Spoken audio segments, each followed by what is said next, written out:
perspective presented by the New Orleans Secular Humanist Association, following our few principles of humanism. We're committed to the use of science and reason for understanding the universe and for solving human problems. We're skeptical of untested claims of knowledge, but we're open to new ideas. We are concerned with securing justice and fairness in society and in ending intolerance and discrimination. We are committed to the total separation of religion and government. We affirm humanism as a realistic alternative to the theologies of despair and the ideologies of violence.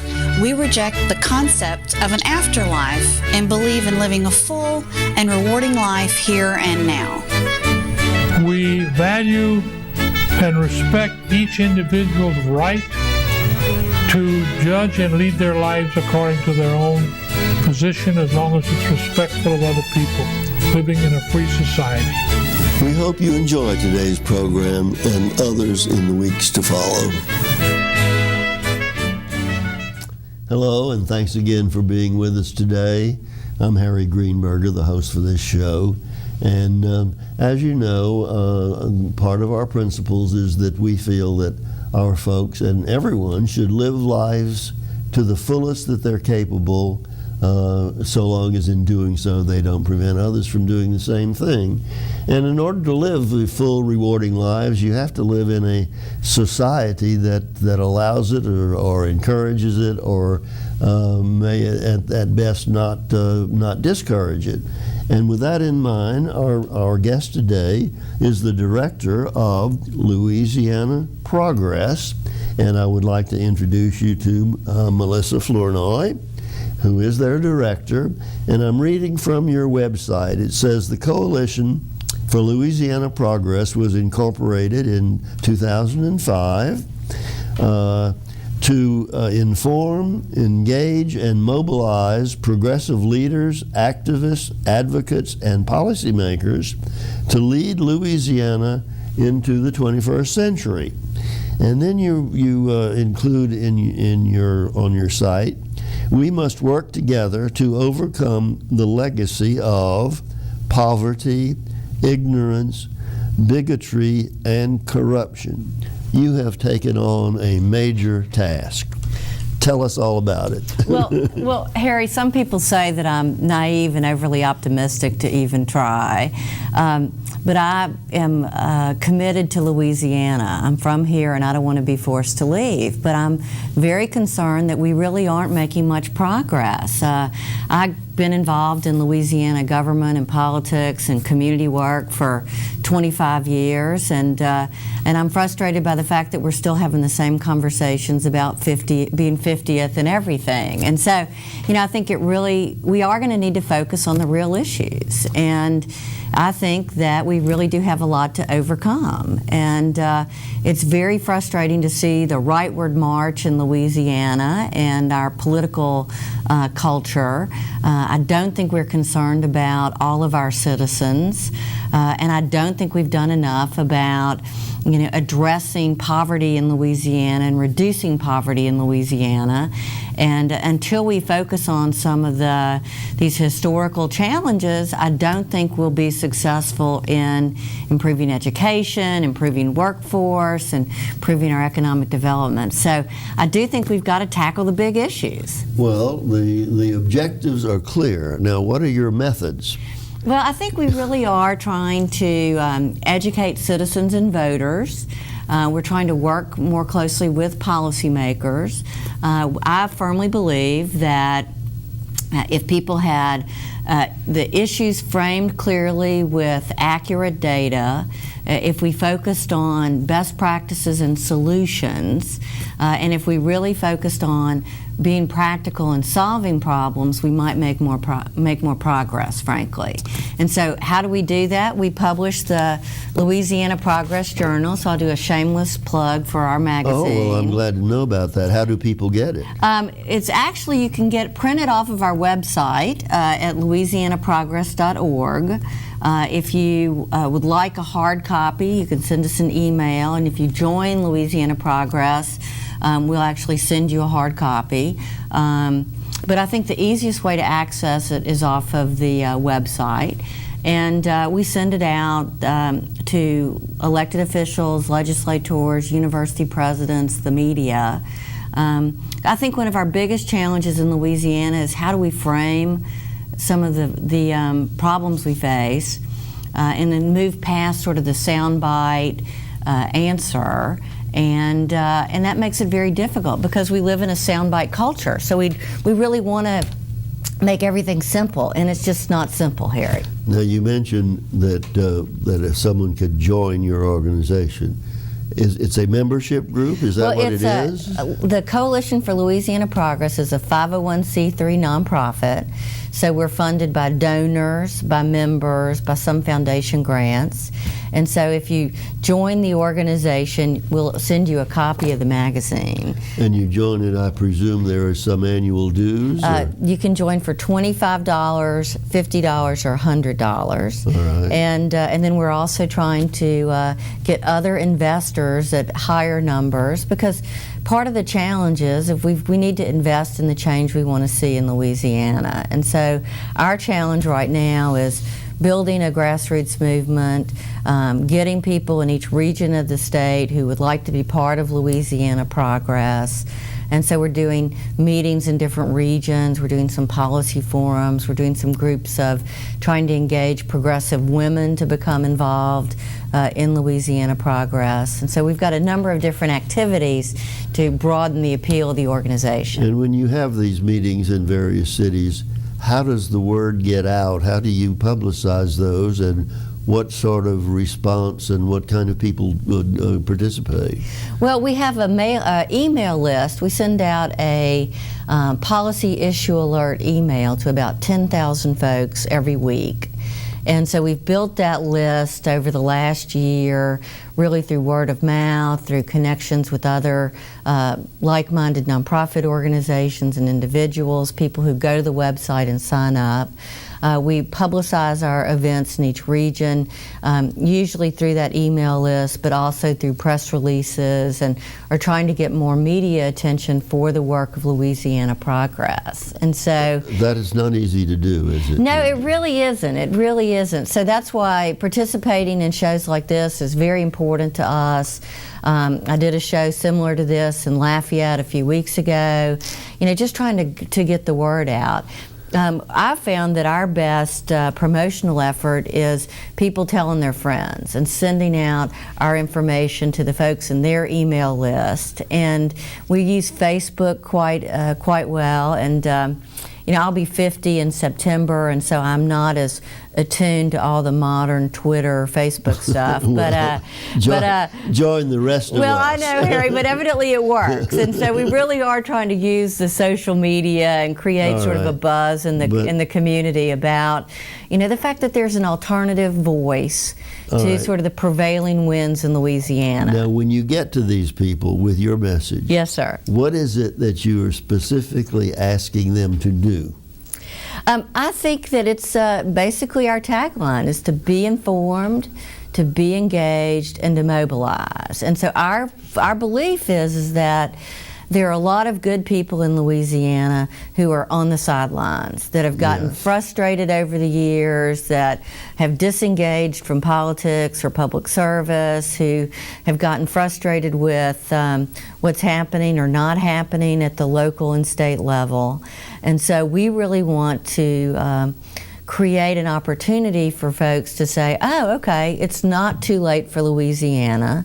There are other people committed to positive change and solving problems, and we should reconnect, re-engage, and be involved. All right. Now, the words you just used, connect, reconnect, re-engage, be involved, are we talking about politics and government or other areas of involvement? I think we're talking about the whole range of involvement. I got involved in politics years ago. I was in the Louisiana legislature from 1991 to 1995. I was in the House of Representatives. And so, I believe that there's a need for good people to be involved in public service and to run for public office. Now, as a 501c3 organization, you cannot endorse a candidate. No, we can't do partisan activity. We can't do candidate endorsements, but we can do information, education, advocacy. We can help frame issues in a way that promotes a point of view, if you will. But if you have some elected persons, or maybe some appointed persons, whom you think are moving in the right direction, can you say good things about them short of endorsing their re-election? Oh, absolutely. I mean, nonprofits can hold forums. They can acknowledge the service of elected officials. 501c3s can publish report cards on how people voted on different issues after a legislative session. So there are a number of things like that that we're considering as we move forward. Well, I have a rather dim view of our current state legislature, and I'm not a one-issue person. However, when it came to the matter of teaching creationism or intelligent design in the Louisiana public schools, it got almost unanimous vote in our legislature. There were maybe one or two, but for the most part, not one of those people would stand up and say, "This is unconstitutional." Do they really all believe that, or are they just looking at re-election? I'm deeply disappointed in our legislature as well. In fact, one of the articles that's in the Progress Journal is about respecting science education. And Barbara Forrest, who's been very active with the Louisiana Coalition on Science Education, is actually one of the board members of Louisiana Progress. Let me say this, she is also a board member of the New Orleans Secular Humanist Association, has been almost from inception.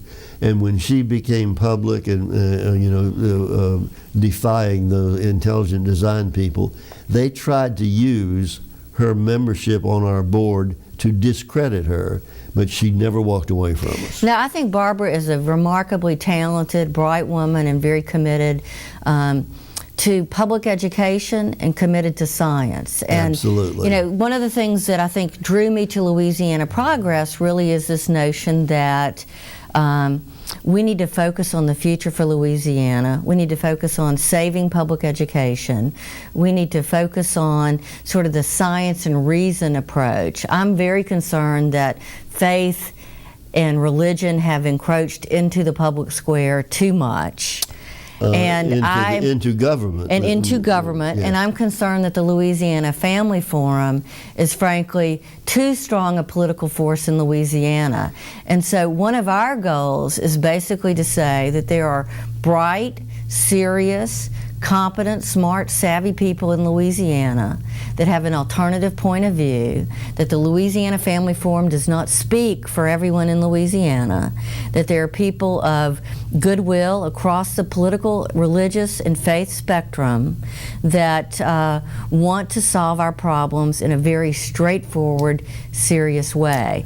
And the fact that Zach Copeland, a 17-year-old high school senior from Baton Rouge, had to be the standard bearer to stand up to the Louisiana Family Forum is remarkable. It certainly is, and he himself is a very remarkable, articulate young man. Well, he comes from a great family. I want you to know that his mother, Andrea Neighbors, and his father, Andy Copeland, are remarkably talented, committed people. They've done a great job for Louisiana, and they've done a great job as parents. And I think part of our challenge in Louisiana, frankly, is to let people realize that there is a broader point of view in the electorate than a far-right conservative agenda, and that we can't give in to that far-right conservative agenda. Well, you probably know that our organization, one of our important issues is the separation of government from religion and religion from government, which is proscribed in the First Amendment to the Constitution. Yes. And we won't give up on that. But that has been violated not only in Louisiana but all over this country. Just in recent years, that particular aspect of our Constitution, which and that separation has been upheld by judicial decision, they're getting away with it because the elected people will not stand up and protest. That is why we are, that's where we really get involved, and it's not because we are anti-religion. We just think that our Constitution does the churches a favor by saying government will stay out of your business and you stay out of government's business. The proof of that is the number of religions that we have in this country that are flourishing, so it must be in their favor. Why do these people, and how do we stop these people from still pushing their religious view, primarily Christian, into government? Well, I think that really is a big challenge at this stage, not only in Louisiana but around the country. And I do think that, and I looked at some of your previous shows on your internet site, Harry, and I thought John Barry did a great job talking about the separation of church and state and sort of the historical record of the separation of church and state. Okay. And I'm a Baptist. I grew up in the Southern Baptist tradition. I'm from Shreveport originally. Part of what I really appreciate about our country is this notion of freedom of religion. But I also think that we should have a government that is free from religion. Exactly. And so I think that because we live in such a multicultural society, because what makes our country great is this diversity of opinion, this diversity of thought, this diversity of representation of different ethnic cultures. I'm very concerned that the prevailing dominance of this far-right extreme movement that wants to say that the United States is a Christian nation and that all others should be excluded. I'm concerned about that level of religious fundamentalism and extremism that is gaining traction here in Louisiana. And so I think that people of faith, as well as people of no faith, need to come together to talk about where the bright lines of distinction need to be about the public sphere, the private sphere, and the faith sphere. I'm glad you said that because I'm reading from your website. Okay. Under a caption called A Courageous Community Movement, and it says, Louisiana Progress connects citizens across all political parties, races, and religions. It doesn't say non-religions. Well, it looks like we were excluded. Well, Harry, you probably were, because frankly, it didn't occur to me. Okay. Well, I think that's probably an issue for the secular humanists in terms of the. So thank you for calling me out on that. Well, okay, I didn't. Other than that, I'm sure we're on the same page in the same book. Well, I think that there are a lot of people who. One of the things that's appealed to me is that I have a lot of friends who are Republicans, and I have a lot of friends who. Care about the state of Louisiana, and I have a lot of friends who are Democrats across the spectrum. And what I have found is that there is a lot of people who are in the middle, who don't associate with the extremes at either end of the political spectrum, that do not feel represented, do not feel that there's a common sense, practical, pragmatic approach to, let's fix it. Let's fix what our problems are. Are there enough of them that your organization can get them to make the changes that we both think need to be made? Well, I think it's not going to happen overnight. I mean, we're filming this program today on August the 6th of 2011. So we're about 80 days from a legislative election. Okay, and so I don't think that there's enough time to sort of change the prevailing winds in Louisiana between now and this fall's election.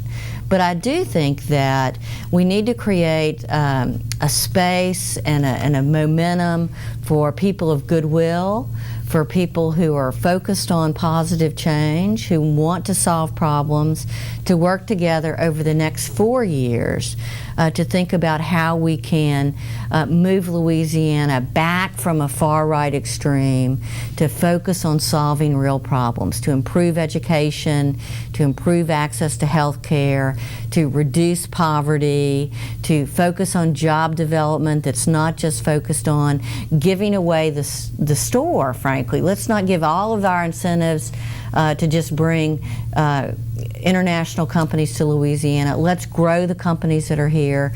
So I think that there's some real issues that a lot of people can agree on that we need to work on, but it's a longer term proposition. Now, and what you just said pretty much duplicates something else I marked from your website, and it said, in order to move Louisiana forward, we need more than platitudes and posturing. Serious problems require savvy, serious, committed people working on reducing poverty, improving education, promoting economic development across the state, and to meet the needs of the economy of the future. Now, does all of that have to be done through government, or are there other avenues for improving our educational system and doing something about poverty? Does it all hinge on politics? No. I started the Louisiana Association of Nonprofit Organizations back in 1997, and I was the president of that from 1997 to 2008. And I really believe that there's an important role for the nonprofit sector where people, I believe, put their passion into action as volunteers and board members and philanthropists. And so I think that there's a role for the nonprofit sector, I think that there's a role for the public sector, and I think that there's a role for business and the private sector. And I think what's been missing, frankly, is a vision of how to move Louisiana forward, of clarity of how you can align what the nonprofit sector and the business sector and the governmental sector can do to sort of chip away at some of these bigger issues. Here in New Orleans, we've seen a tremendous effort at reinventing public education after the storms in 2005. With the charter schools. With the charter schools. Mm-hmm. And frankly, the public school system that existed prior to the storm had significant deficiencies. And so there was a reason and an opportunity to sort of reinvent public education. And so the question then becomes, how do you look at the innovation that's taken place in Orleans with charter schools, with the RSD, with the public school system, and look at what's working, and then how do you get to scale? Because my biggest concern about just relying on the nonprofit sector or just relying on government is this notion of how do we transfer innovation, but how do we scale things? We've got some very successful charter schools here in New Orleans, but they're successful because they've had significant international and national philanthropic investment. They've had a huge injection of philanthropic resources from the Broad Foundation or Gates or other local philanthropies. Is that level of philanthropic investment sustainable over the long haul? My biggest fear is that this innovation and this energy in the charter school movement will be difficult to sustain over the next decade as the new wears off. You're saying it's a question of finance and money. Yeah, and ultimately it comes back to the public sector, because the public sector, in my opinion, has an opportunity and an obligation around funding public education. And we've seen this experiment of private investment work. We've also seen a few charter schools that have not worked as well. So but is it sustainable over the long haul? So regarding education, what are you all advocating? I think we're advocating a way to look at sort of what are those successful innovations that have worked. how can we integrate what's worked in a charter school environment or in a single school environment, and how can that be translated at a scalable effort? And so that's this notion of how do you translate what works for one school to what can work for many schools. So when you develop what you consider the essential elements, then you want to try to convince the public schools to follow that same course? I think so. I think part of the challenge then is how do you translate innovation developed in the private sector or the nonprofit sector into the public sector? Isn't there a problem with the qualification of the teachers? Well, you know, I worked for the RAND Corporation for a couple years after I left Llano. I ran the RAND Gulf States Policy Institute, and RAND is an international think tank organization, which is totally nonpartisan and one of the most reputable organizations in the country, if not the world, for research and analysis. Yes. And there's a lot of national analysis that really does indicate that the quality of the teachers has a dramatic effect on what happens in the classroom and on school success. So the answer to that is yes, we've got to improve the quality of our teachers. We've got to improve the leadership in our schools. One of the publications we've just done is a policy brief. We're doing a series of policy briefs on education, early childhood education, K through 12, higher ed. And so part of what we're trying to communicate, Harry, is that we've got to move past sort of a quick fix approach. We've got to look at how do you scale innovation. So how do we encourage quality teachers? How do we encourage our most talented young people to choose careers in the classroom? Right. How do we focus on leadership and leadership development for principals? How do we move into sort of a 21st century approach for innovation in education? And frankly, that means, and I think part of what Louisiana Progress is really about, is moving past this notion that we can do the same things over and over again and expect different results. Yeah, that's Einstein's definition of insanity. Right. And so how do we move into a more innovative, integrated approach focused on solving problems? No, our time is almost up, and we haven't even talked about another major problem, and that is poverty, which Louisiana probably may lead the country in that respect as well. You really have a major. You got your hands full, and you've been around, and you've been around for some time. Mm-hmm, How do you evaluate your past progress, your current situation, and your expectations for the future? Well, let me talk specifically about Louisiana Progress. Louisiana Progress was created back in 2005. We lost a lot of traction because of the hurricanes and the storm. I joined Louisiana Progress in the fall of 2010. I think what we're trying to do is look at changing the dialogue and debate by using information and analysis to frame issues more clearly and to focus on solutions. And so what we're looking at in the short term is engaging people, community leaders and policymakers to focus on solutions. It's a long-term proposition, Harry, so don't give up the fight. All right, Melissa, I thank you very much for being here. Thank you for your time today. I appreciate it. And we hope to hear more about your progress. Thank you.